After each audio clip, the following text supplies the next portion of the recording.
The return of Christ is the most anticipated event in the Bible. When he returns, his kingdom will cover the earth. So when can we expect this to happen? What will be the sign of his coming? And is there evidence that we are right at the door of his return? The Bible reveals the answers to these questions and how the Antichrist will rise. Stay tuned for the 4 facts about the second coming that will shock you.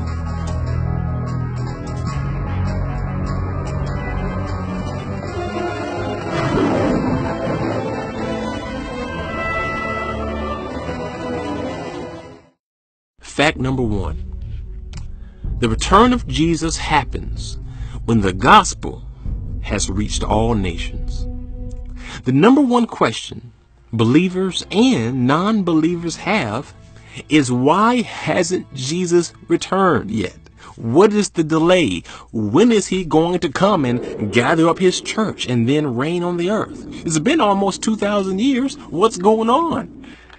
Well, in Matthew chapter 24, Jesus explains exactly what must happen before he returns. At the beginning of chapter 24, Jesus was with his followers, and they had the question that many of us have today. They wanted to know, Lord, when will you return? When is it going to happen? So in Matthew 24, verse 3, it reads, "Tell us," they said, "when will this happen? And what will be the sign of your coming and of the end of the age?" Jesus answered, "Watch out that no one deceives you. For many will come in my name, claiming I am the Christ, and will deceive many." You see, Jesus wanted to make it clear to them when they should expect his return.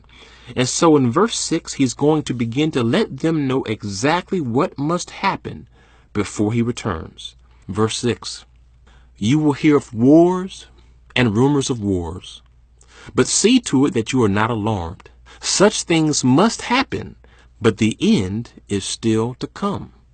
Verse 7, "Nation will rise against nation, and kingdom against kingdom. There will be famines and earthquakes in various places." And then he says this in verse 8, "All of these are the beginning of birth pains." You see, Jesus was telling them basically, my return will not come until there have been wars and nations rising against nations and kingdoms rising against kingdoms. The first thing that must happen is wars and kingdoms rising against each other and nations rising against nations. Well, that's happened. I mean, the Crusades, kingdom rising against kingdom. World War I, World War II, Vietnam, nation rising against nation. And even today, wars and nations are clashing. So that has already happened. So what is the next thing that he says must happen before he returns? Well, in verse 9, he says this, "You will be handed over and persecuted and put to death, and you will be hated by all nations because of me." Well, check that off the list. That has already happened too. It happened to the disciples. They were killed for their faith. And even today, believers all over the world are being killed because of their faith. And notice how he said that you would be hated by all nations. You see, when he said that you would be hated by all nations, he wasn't just speaking to the disciples. He was speaking to us, because at that time, all the nations didn't even know about Jesus. But to us, we are living in days where if you even claim to be one of those Jesus followers, you will get hate from every nation. We're there. So what is the next thing? What is the next thing he says must happen before he returns? Verse 10. "At that time, many will turn away from the faith and will betray and hate each other. And many false prophets will appear and deceive many people. And because of the increase of wickedness, the love of most will grow cold.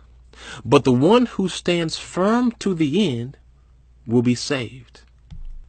And this also we see today. I mean, how many have abandoned the faith? Do you see more people hating each other now than it used to be? I think so. You see hate like it hasn't been in a long time. You see false prophets and people who make claims that don't come true. Okay, let's check that off the list. So what is the next thing that he says must happen until the moment of his return? We've experienced the wars.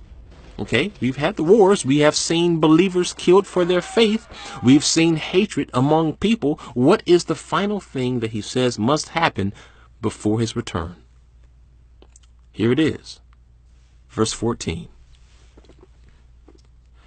And this gospel of the kingdom will be preached in the whole world as a testimony to all nations, and then the end will come.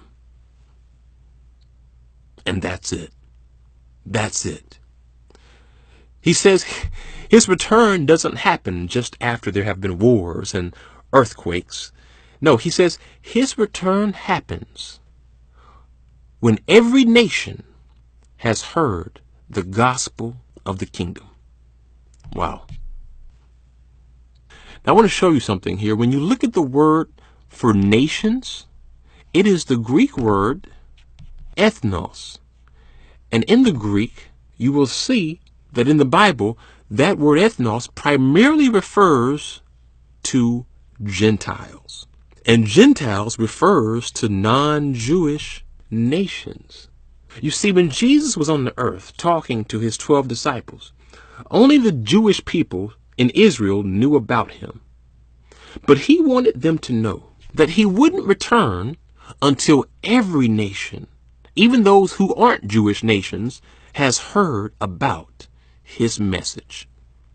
Fast forward nearly 2,000 years, and what has happened? Exactly what he said would happen.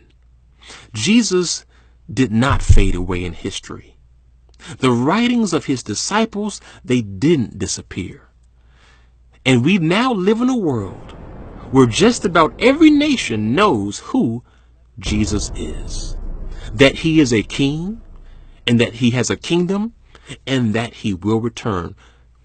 Now, that was one of the last things Jesus said would happen before he returns. He said that there would be wars, there would be a lot of hate, and then he said that when every nation has heard the good news of the kingdom, then I am going to return. And we are living in times today where most nations, especially the Gentile nations, know that Jesus is the King of Kings. And if you say, who is the Son of God, they will say, oh, Jesus. If you say, who is the King of Kings, they will say, oh, Jesus. They know that he has the kingdom. They know that he is promised to return. The nations know.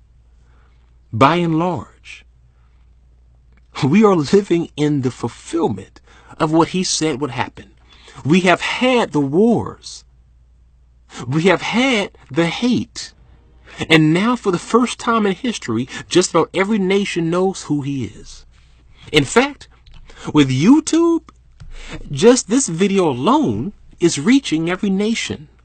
Think about that. You see, Satan thought that YouTube would be a tool to spread hate. And yeah, that's happened. But God has flipped it and used YouTube as a tool to spread the kingdom.